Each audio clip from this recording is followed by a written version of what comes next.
Global demand, বাংলাদেশের শক্তিশালী tannery শিল্প আর বাড়তে থাকা নতুন উদ্যোক্তাদের ইনোভেশন সব মিলিয়ে লেদার ইন্ডাস্ট্রি বাংলাদেশের জন্য বর্তমানে অন্যতম একটি সম্ভাবনাময় খাত। এমনকি বর্তমান সময়ে লেদার ও ফুটওয়্যার ইন্ডাস্ট্রিতে রেডিমেড গার্মেন্টসের পর বাংলাদেশের দ্বিতীয় বৃহত্তম রপ্তানি খাত। বিডার ওয়েবসাইট থেকে জানা যায় বর্তমান সময়ে বিশ্বব্যাপী মোট লেদার চাহিদার প্রায় 10% এবং গ্লোবাল ফিনিশড লেদার গুডস মার্কেটের প্রায় 3% বাংলাদেশ থেকেই সোর্স করা হয়। 2024 সালে এই খাত থেকে বাংলাদেশের রপ্তানি আয় ছিল $1.5 বিলিয়ন, যা 2023 সালের তুলনায় প্রায় 45% বেশি। এই গতি ধরে রেখে আগামী 5 বছরের মধ্যে লেদার ও ফুটওয়্যার ইন্ডাস্ট্রি থেকে $5 বিলিয়ন পণ্য রপ্তানির লক্ষ্য নির্ধারণ করেছে সরকার। তবে বাংলাদেশের লেদার ইন্ডাস্ট্রির এই গ্রোথের পেছনে রয়েছে দেশের বিভিন্ন অঞ্চলে ছড়িয়ে থাকা অসংখ্য লেদার ফ্যাক্টরি। লোকাল মার্কেটের পাশাপাশি যেখানে তৈরি হচ্ছে গ্লোবাল মার্কেটের জন্য হাই কোয়ালিটি লেদার পণ্য। আমাদের আজকের ভিডিওতে আপনাদের কাছে তুলে ধরব কিভাবে এই ফ্যাক্টরিতে লেদারের পণ্য তৈরি করা হয় এবং এই বাড়তে থাকা ইন্ডাস্ট্রিটিতে নতুন উদ্যোক্তারা কিভাবে তাদের ব্যবসায়িক জার্নি শুরু করতে পারেন।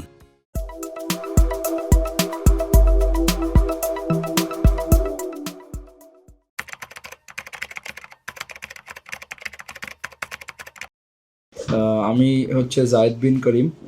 আমার প্রতিষ্ঠানের নাম জসনুন লিমিটেড এবং আমার প্রতিষ্ঠান অলমোস্ট 7 বছর ধরে চালাচ্ছি। আসলে শুরুতে দারাজে জব করতাম, তো 2 বছর জব করার পর চিন্তা করলাম যে কেন না নিজেই উদ্যোগ নিই। তো আসলে এই লেদার গুডস নিয়ে কাজ করার উদ্দেশ্য আমি শুরু থেকে এই লেদার প্রোডাক্টের প্রতি একটু আকর্ষিত ছিলাম। তো এই জন্য আর কি একটু ঘাটাঘাটি যখন করলাম তখন চিন্তা করলাম যে বাংলাদেশে হিউজ অপরচুনিটিস আছে এই সেক্টরে, যেহেতু র ম্যাটেরিয়ালস আমাদের দেশে তৈরি হচ্ছে, ইম্পোর্টেড আইটেমসের একটু রিকোয়ারমেন্ট কম। তখন থেকেই আসলে স্টার্ট যে আমার ইচ্ছা আমি লেদার গুডস নিয়ে কাজ করব। বিভিন্ন জায়গায় বিভিন্ন ফ্যাক্টরিতে ভিজিট করার পর সবাই তো ডিসকারেজ করলো ইনিশিয়ালি, বাট তারপরেও সাহস করে আল্লাহর রহমতে স্টার্ট করলাম। ছোট থেকেই বাবাকে দেখে আসতেছি যে বিজনেস করতে, তো এই জন্যই আমার এই বিজনেসের প্রতি আকর্ষণ প্রায় ছোট থেকেই ছিল। 3 থেকে 4 জন লোক নিলাম ফ্যাক্টরিতে। তো কারিগর সোর্স করাটা আমার কাছে খুবই চ্যালেঞ্জিং মনে হয়েছে শুরুতে, কেউই আসতে চায় নাই নতুন একটা ফ্যাক্টরিতে। তারপরেও 3-4 জনকে এক্সট্রা অ্যাডভান্স দিয়ে তাদেরকে ফ্যাক্টরিতে আনলাম, এনে স্যাম্পলিং শুরু করলাম। তারপর থেকেই আসলে কাজ পাওয়া শুরু করলাম টুকটাক করে করে। তো আমার দারাজের যে এক্সপেরিয়েন্স ছিল, আমার ভেন্ডার্সগুলো যারা ছিল, তো তাদেরকেই সাপ্লাই দিয়ে শুরু করা আমার ফ্যাক্টরির প্রথম প্রোডাকশন। তো আমি স্টার্টিংয়ে আমার ফ্যাক্টরিতে 3 জন দিয়ে শুরু করছিলাম, একজন ডিজাইনার, একজন সুইংম্যান আর আরেকজন টেবিল অপারেটর। তো 3 জনের থেকে আজকে আলহামদুলিল্লাহ আমার এখানে 70 জন আছে। তো আমরা তো এই মুহূর্তে এক্সপোর্ট করতেছি নেদারল্যান্ড, সৌদি আরব, দুবাই, জার্মানি। তো আমাদের ইচ্ছা আছে সামনে যাতে আমরা নিজেরাই ওইখানে একটা প্রেজেন্স তৈরি করতে পারি ইউরোপিয়ান মার্কেটে অথবা ইউএই মার্কেটে। যখন এই বিজনেসটি স্টার্ট করি সর্বপ্রথম চ্যালেঞ্জ যেটা ফেস করছি সেটা র ম্যাটেরিয়াল চেনা। তো বাংলাদেশের এই লেদার সেক্টরের যারা লেদার বিক্রি করতেছে, তো ট্যানারিরা তো খুব অল্পভাবে ইনভলভড এই র ম্যাটেরিয়াল সাপ্লাইয়ের ক্ষেত্রে। তো মূলত যে শিপার যারা আছে, এজেন্ট ব্রোকার যাদের বলা হয়, তারাই আর কি মূলত আর কি ছোটো ছোটো ফ্যাক্টরিদের সাপ্লাই দিয়ে থাকে লেদার। তো শুরুতে আমরা এরকম সাপ্লায়ারের কাছেই পড়েছিলাম। তো দেখা গেছে যে যেই লেদারটা পার স্কোয়ার ফিট আমি 100 বা 150 টাকা দিয়ে কিনা পসিবল, সেটা আমার ইনিশিয়ালি 700-800 টাকা পার স্কোয়ার ফিট কিনতে হয়েছে, যেহেতু ওই কিছু ব্রোকারের পাল্লায় পড়ে যাওয়ার পর। তো তখন থেকে যখন দেখতাম যে একটা প্রোডাক্ট তৈরি করলে কস্টিং হয়ে যায় ট্রিপল, অথচ মার্কেটে সেল হইতেছে তা আমার কস্টিংয়ের থেকে হাফ প্রাইসে, তারপর থেকেই একটু এই র ম্যাটেরিয়ালের সেক্টরে ঘাটাঘাটি শুরু করলাম। তারপর আস্তে আস্তে 1.5-2 বছর র ম্যাটেরিয়ালের ঘাটাঘাটি করার পর বিভিন্ন ট্যানারির সাথে আমরা ইনলিস্টেড হই। অনেক লেদারের মধ্যে A থেকে Z পর্যন্ত কোয়ালিটি আছে। আনলেস অ্যান্ড আনটিল প্র্যাকটিক্যালি প্রোডাক্টটা ধরে কোয়ালিটি বুঝে না আগানো যায়, এটা কোনোভাবেই থিওরিটিক্যালি পসিবল না এটা লেদার সম্পর্কে বোঝা। যখন আস্তে আস্তে এই লেদার সম্পর্কে স্টার্ট করলাম বোঝা, ব্যবসা মাত্র শুরু, তারপরে হিট করলো কোভিড। তো কোভিডের কারণে আমাদের বিজনেসে মোটামুটি ভালোই ইম্প্যাক্ট ছিল, কিন্তু তারপরেও আলহামদুলিল্লাহ ফ্যাক্টরি খোলা রাখছিলাম, লোকজনকে ইনহাউস রেখে চেষ্টা করছি কাজ করে যাওয়ার জন্য। কোভিড যখন শেষ হলো তো বিজনেসের মধ্যে আপাতত ভালোই স্টার্ট হচ্ছিল। আমি আমার ফ্যাক্টরি মাত্র শিফট করে নতুন একটা ফ্লোর অ্যাডভান্স করি, যখন অ্যাডভান্স করার ঠিক 2 মাসের মাথায় করোনা ইম্প্যাক্ট করে বাংলাদেশে। তো সব দিকে লকডাউন, এদিক দিয়ে তো আপনার অ্যাডভান্স দেওয়া, নতুন ফ্লোর মাত্র নিলাম, তো নতুন ফ্লোর 8 মাস পুরো বন্ধ, কাজ করতেই পারি নাই। এখান থেকে ওখানে যে শিফট করতে যে প্রচুর হ্যাম্পার হয়েছে। তারপর স্টাক করে ইউক্রেন রাশিয়ার যে যুদ্ধ, তার কারণে আমার সেলস মোটামুটি 40% ডাউন হয়ে গেল, যেহেতু জার্মানিতে একদম শিপমেন্ট টোটালি বন্ধ ছিল মাঝখানে। লাক্সারিয়াস আইটেম ওইখানে কনজিউমাররা নেওয়াই স্টপ করে দিল। তো তখন আলহামদুলিল্লাহ করোনার সময় আমার প্রথম জার্মান বায়ার আমি পাই। জার্মান বায়ারটা পেলাম করোনার মধ্যে। সে বাংলাদেশে তখন লকডাউনে আটকা পড়া ছিল। তো যেহেতু সে বাংলাদেশে ছিল, তো তাকে কোনোভাবে রিচ করে মানে খুব সেফটিভাবে তাকে ফ্যাক্টরিতে নিয়ে আসলাম। ফ্যাক্টরিতে নিয়ে এসেছে যখন প্রোডাকশন দেখলো, তো তখন আমাদের থেকে অল্প অল্প করে নেওয়া শুরু করলো। সে এখন মোটামুটি ম্যাসিভ আকারে ওইখানে বিজনেস করতেছে জার্মানিতে, পোল্যান্ডে। এরই পাশাপাশি তখন আমরা একটা নেদারল্যান্ডসের বায়ারের সাথে পরিচয় হয় ইটালি ফেয়ারে। তারপর ইউএই মিডল ইস্ট বায়ারগুলোর সাথে কাজ করে স্টার্ট করলাম ফেয়ারের থেকে। তো এখন আলহামদুলিল্লাহ বাংলাদেশে ম্যানুফ্যাকচারিং পার্টনার হিসাবে কাজ করতেছি 19টা ব্র্যান্ডের সাথে লোকালি, আর ইন্টারন্যাশনালি 5টা ব্র্যান্ডের অফিসিয়াল ম্যানুফ্যাকচারিং পার্টনার হিসাবে কাজ করতেছি। মানে আমার আর আরেকজনের ডিফারেন্সটা অনেক কষ্টে তাদেরকে বুঝাইতে হয়েছে।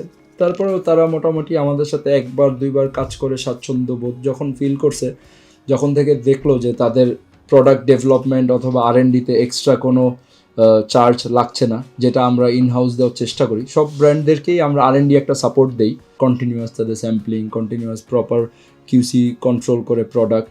তো এইভাবে করেই আস্তে আস্তে আমাদের করে কাস্টমার 1টা থেকে 2টা 3টা 4টা 5টা করে আসা শুরু হলো। পাশাপাশি আমাদের নিজেদেরও একটা ব্র্যান্ড তৈরি করছি, ইউরোপিয়ান মার্কেটে আমরা একটা প্রেজেন্স তৈরি করতে পারি। এই 7 বছরে যতটুকু চ্যালেঞ্জ ফেস করতে হয়েছে, কালকে শিপমেন্ট বা পরশুদিন শিপমেন্ট, তো লাস্ট মোমেন্টে আছে প্রোডাক্ট সব নষ্ট হয়ে গেছে। যে সাপ্লায়ার একদম লাস্ট মোমেন্টে র ম্যাটেরিয়াল আমাদেরকে দিছে, বাট একটাও চলবে না। তো ইনস্ট্যান্ট রাত 12টা-1টার দিকে হেমায়তপুর ট্যানারিতে যে পরের দিন আয়না প্রোডাকশন করে বিভিন্ন জায়গায় সাবকন্ট্রাক্টে কাজ করায়, বাট কাস্টমারের কাছে প্রোডাক্ট দিতে হয়েছে। কাঁচামাল সোর্স করতে যে প্রবলেমটা প্রথমে ছিল যে নিজে কোয়ালিটি বুঝতাম না। যখন নিজে কোয়ালিটিটা বুঝলাম, তারপর থেকে আল্লাহর রহমতে এই সমস্যাটা ফেস করতে হয় না। যেটা এই মুহূর্তে সমস্যা ফেস করতে হয় যে রুট লেভেলের সাপ্লায়াররা কখনো তাদের কমিটমেন্ট ঠিক রাখতে পারে না। 10 দিনের কথা বলে অর্ডার নেয়, অর্ডার ডেলিভারি দেয় 20 দিন 30 দিন লাগায়, যেটা আমি এখন গ্রেস পিরিয়ড ধরেই রাখি একটা অর্ডারে। প্রোডাকশন শুরু হয় অ্যাকচুয়ালি কিউসি থেকে, র ম্যাটেরিয়াল কোয়ালিটি কন্ট্রোল থেকে। তো কোয়ালিটি কন্ট্রোলের টিম আছে যারা র ম্যাটেরিয়াল ইনহাউস করে, চেক করে, তারপর কাটিং লাইনে দেয়, কাটিংয়ের লোক আছে, কাটিং থেকে যায় অ্যাসেম্বলিং থেকে সুইং থেকে কালারিং। তো এরকম প্রত্যেকটা সেক্টরেই আপনার পর্যাপ্ত পরিমাণ সেট আপ দেওয়া আছে। তারপর স্যাম্পলিং সেকশন আছে, স্যাম্পলিং সেকশনেও পর্যাপ্ত পরিমাণ লোক দেওয়া আছে। স্পেশালি র ম্যাটেরিয়ালের কোয়ালিটি কন্ট্রোলটা আমি নিজে হ্যান্ডেল করি, প্লাস প্রোডাক্ট কাস্টমারের যাওয়ার আগে আমি চেষ্টা করি প্রত্যেকটা প্রোডাক্ট যতটুকু সম্ভব নিজে চেক করে যাতে দেই। কারণ এই কোয়ালিটি কন্ট্রোল নিয়ে আমার অনেক বাজে অভিজ্ঞতা আছে। এমনও হয়েছে আমার যখন শিপমেন্ট গেছে জার্মানিতে, আমার ওই যে লেড যখন ব্লিড করলো জিপার থেকে, পুরো প্রোডাক্ট ফাঙ্গাস দিয়ে নষ্ট হয়ে গেছে। ওই উইন্টার ছিল, তো শিপে যেতে যেতে প্রায় 45-50 ডেজের কারণে, যখন এটার সিল ছিল প্রোডাক্টগুলো, তো যেতে যেতে নষ্ট হয়ে গেছে প্রোডাক্ট। প্রায় একটা শিপমেন্ট, অনেক টাকার লস আমার এটাতে গুনতে হয়েছে। তো তারপর থেকে আমি প্রত্যেকটা মানে স্টেপে প্রত্যেকটা র ম্যাটেরিয়ালস নিজে চেক করে তারপরে ইনহাউস করি। প্রত্যেকটা প্রোডাক্ট না হলেও অ্যাটলিস্ট 30% প্রোডাক্ট আমি নিজে চেক করার চেষ্টা করি যাওয়ার আগে কাস্টমার, যাতে আমার ওই হ্যাসেলটা সেকেন্ড টাইম আর না ফেস করতে হয়। আসলে আমাদের সবারই তো একটা মানুষের তো 3টা বেসিক নিড আছে, যে খাদ্য, বস্ত্র অ্যান্ড শেল্টার। তারা তো যারা রুট লেভেলে কাজ করতেছে তারা জাস্ট এই জিনিসটা নিয়েই কনসার্ন। এই 3টা জিনিস যদি ফিল আপ থাকে তাদের, তাইলে তারা সব দিক দিয়েই খুশি। এখন কাজ হোক না হোক, আমার তো এই 3টা জিনিস তাদের মেনটেন করতেই হবে। যেমন টাইমলি স্যালারি দিতে হবে, তাদেরও মাসিক বাজার আছে, তাদেরও ফ্যামিলি আছে চালানোর জন্য। এই জিনিসটা যখন আমি টাইমলি তাদেরকে স্যালারি দেওয়া শুরু করছি, তারপর থেকে কারিগর আসা শুরু হয়েছে, সবাই ইন্টারেস্টেড ফিল করছে। তারপরেও আমি আস্তে আস্তে প্রভিডেন্ট ফান্ডের সিস্টেম করছি, যেমন অনেক স্টাফদের অ্যাকোমোডেশনের ফ্যাসিলিটি দেওয়ার চেষ্টা করতেছি। জি, আমার নাম হচ্ছে মোহাম্মদ নজরুল ইসলাম। আমি জোসলনের জিএম হিসেবে দায়িত্ব পালন করতেছি। যেসব স্যাম্পল আমাদের R&D ডিপার্টমেন্ট থেকে রেডি হয়, আমরা আমাদের ক্লায়েন্টকে সেগুলো দেখাই। দেখানোর পরে যদি ওনারা এটা পছন্দ করেন, দেন আমরা একটা পিপি স্যাম্পল রেডি করতে হয়। সেই অনুযায়ী আমাদের হেমায়তপুর থেকে বা বিভিন্ন যারা লেদার সাপ্লায়ার আছেন আমাদের, তাদের সাথে কমিউনিকেট করে আমরা লেদারগুলো কালেক্ট করি। দেন এটা আমরা প্রোডাকশনে চলে যাই। প্রোডাকশন হওয়ার পরে এটা আমরা আমাদের বায়ারকে হ্যান্ড ওভার করি, শিপমেন্ট দিয়ে দিই, যেটাকে আমরা শিপমেন্ট বলি। সর্বপ্রথম আমাদের লেদার অর্ডার করতে হয়। লেদারটা ইন হাউস হওয়ার পর সেটা কাটিং ডিপার্টমেন্টে কাটিং হয়। কাটিং থেকে সেটা আবার চলে যায় টেবিলে, টেবিল থেকে চলে যায় আপনার কালারিং ডিপার্টমেন্টে। কালারিং হয়ে আসার পরে সেটা আবার টেবিলে উঠে চেকিং হয়। দেন কমপ্লিট হওয়ার পরে সেটা চলে যায় কিউসি ডিপার্টমেন্টে, কোয়ালিটি কন্ট্রোল ডিপার্টমেন্টে। কোয়ালিটি কন্ট্রোল ডিপার্টমেন্টে যাওয়ার পরে ওখানে 100% কোয়ালিটি চেকিং হয়। দেন 1-to-1 চেকিং এবং 1-to-1 প্যাকিং। প্যাকিং হওয়ার পর সেটা আমরা বাইরে রিকমেন্ড অনুযায়ী শিপমেন্ট করে ফেলি। আমি মোহাম্মদ আসার মোল্লা। আমি ইনচার্জ হিসেবে দায়িত্ব পালন করতে 7 বছর। সর্বপ্রথম আমাদের একটা লেদার মানে ফিনিশ লেদার বাইরেতে আসে, আলিপুরা লেদারটা আমরা কিউসি করি। কিউসি করার পরে যেটা ভালো সেটা রাখি, যেটা খারাপ সেটা সাইড করে বাদ দেওয়া ব্যাক করে দিই। দেওয়ার পরে আমরা সর্বপ্রথম কাটিং করি। কাটিং শেষ হলে পরে আবার একটা কিউসি করি। কিউসির পরে আমরা মোটামুটি স্ক্যাবিং করতে যাই, মানে আপনার এই যে মোটামুটি স্পিড করি, ঠিক আছে। স্পিড করলে পরে আবার টেবিলে দিই। টেবিলে দিলে পরে তারা ছাটাই ডবল করে, ঠিক আছে। ডবল করার পরে আবার কাটিং আছে, কাটিং পরে আবার কালার আছে। কালার তাহলে পরে আবার টেবিলে আইব, টেবিলেতে এসে আপনার সুইংয়ে যাব, সুইংতে আবার টেবিলে আইব, ঠিক আছে। তারপরে তারপরে ফিনিশিংয়ে এসে যাব, ফাইনাল সুইং যাব। ফাইনাল সুইংয়ের পরে আপনার লাস্ট ফিনিশিং টেবিলে আইব। যে অ্যাম্বসটা এমন একটা জিনিস, অ্যাম্বসটা যদি ঠিক মতন না মারি আর ঠিক জায়গায় যদি না বসে, সেক্ষেত্রে পুরো ক্যান্সেল হয়ে যেতে পারে। এই অ্যাম্বসটা সবচেয়ে বড় ক্রিটিক্যাল আর কি ব্যাগের ভিতরে। আমার নাম মোসাম্মদ সুরাইয়া। আমি এখানে 2.5 বছর ধরে কাজ করতেছি। আমি কালার সেকশনে সুপারভাইজার হিসেবে আছি। 2 বছরের মতন কাজ করি, টোটাল 3 বছরের মতন এই সেকশনে কাজ করতেছি। কালার করি, মাঝে মাঝে কালারে কাজ না থাকলে অন্য জায়গায় যেয়ে কাজ করি। তো একটা কিউসির বিষয় আছে, সেই কিউসির বিষয়ে কামটা দিয়ে আমার মনিটর করা আর কি, মানে চেক দেওয়া আসলে ঠিক হচ্ছে কিনা আসছে। আমাকে সকালে 8টাতে শুরু হয়, ঠিক আছে। আপনার 8টাতে 5টা পর্যন্ত জেনারেল ডিউটি শুরু হয়। 5টার পরে ডিউটি করলে ওভার টাইম আছে আর কি। মাঝখানে আপনার বিরতি টাইম আছে 15 মিনিট 7টাতে। এই সেক্টরটাতে আসলে আমি যেটা দেখলাম, ইনোভেশন, প্রোডাক্ট ডেভেলপমেন্ট, এই জিনিসটার অনেক ঘাটতি আছে বাংলাদেশে, যেটা আমি চেষ্টা করছি ফিল আপ করার।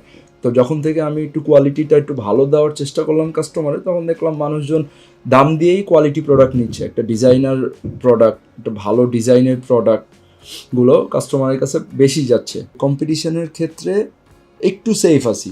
বিজনেস করতে হয় আসলে একটু সাহস নিয়ে, যে বিজনেসে তো রিস্ক থাকবেই, তারপরেও যে সাহসটাই হচ্ছে মূলত স্কিল। আর business development skill, marketing skill, এগুলো তো লাগেই একটা বিজনেসের, নর্মাল ব্যাপার। পাশাপাশি যেই সেক্টর নিয়ে বিজনেস করার আগ্রহ আছে, তো সেই সেক্টরে যেই প্রোডাক্টটা নিয়ে কাজ করার ইচ্ছা আছে, সেই প্রোডাক্টের ডেপথে যেতে হবে, ডেপথের আসলে রুটে যেতে হবে, যে র ম্যাটেরিয়ালটা কীভাবে তৈরি হচ্ছে, কোন কেমিক্যাল দিয়ে কী তৈরি হচ্ছে, একদম ডেপথের রুটে যেতে হবে বিজনেসের। রুটের থেকে যদি কেউ শিখে শিখে আসা যায় স্টেপ বাই স্টেপ, তাইলে কোনো চ্যালেঞ্জই নেই বিজনেসের মধ্যে। জাস্ট ক্যাশ ফ্লো ম্যানেজমেন্টটা ঠিক রাখলে, অর্ডারটা আস্তে আস্তে ছোটোর থেকে আস্তে আস্তে যদি স্টেপ বাই স্টেপ আগানো যায়, তাহলে ইনশাল্লাহ খুব কম স্ট্রাগল ফেস করতে হবে। যেমন আমি যে ভুলটা করছিলাম, হঠাৎ করে আমার যখন জার্মান বায়ারটা পেলাম, তখন আমার ফ্যাক্টরিতে ছিল প্রায় 15 জন লোক। যখন বায়ারটা পেলাম, তো আমি তো মোটামুটি এক্সাইটেড হয়ে আবেগে আরও 20 জন নিয়ে নিলাম, যে বড় আকারে প্রোডাকশন করব। প্রবলেম ফেস করতে হয়েছে এই ভুলটার কারণে। তখনই তো ইউক্রেনের যুদ্ধটা শুরু হয়।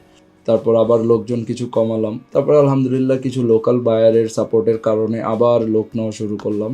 এই চ্যালেঞ্জগুলো ফেস করে করেই এই পর্যন্ত আসতে হলো। তো আমি বলবো যে ছোট থেকে আস্তে আস্তে স্টেপ বাই স্টেপ আগালে জিনিসটা বেটার। হুট করে কোনো বড় ডিসিশন না নেওয়াটাই বেটার হবে।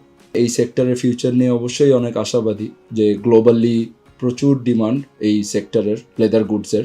আসলে এই ফ্যাক্টরিতে এক্সপোর্টের ক্ষেত্রে যে চ্যালেঞ্জটা আমি ফেস করছি, তো দেখা গেল যে একটা ইন্ডাস্ট্রি বা একটা ফ্যাক্টরি টিকায় রাখার জন্য একটা ফিক্সড বায়ার, যেটা মান্থলি ফিক্স কথার কথা যে 5,000 পিস ফিক্সড কাজ থাকবেই থ্রু আউট দ্য ইয়ার। তো এরকম একটা এক্সপোর্টের বায়ার পাওয়ার জন্য ফ্যাক্টরি হতে হবে 100% কমপ্লায়েন্স, BSCI সার্টিফাইড, সেডেক্স সার্টিফাইড। তো এই চ্যালেঞ্জগুলো আমি চাচ্ছি যে কোনোভাবে যদি আমি 5 বছরে এটারে ওভারকাম করে নিজের একটা ল্যান্ডে একটা প্রপার ইন্ডাস্ট্রি তৈরি করতে পারি, যেখানে কর্মসংস্থান এখন আছে 70-80 জন, তখন যাতে হয় 700 থেকে 1000 জন। এটাই আমার আশা। এবং আমার যে ব্র্যান্ডটা আছে, এটাকে যাতে গ্লোবাল প্রেজেন্স দিতে পারি, either European market or middle eastern market. তো ওইখানে নিজে বায়ার হিসাবে যাতে কাজ করতে পারি, এটাই হচ্ছে আমার আশা 5 বছর।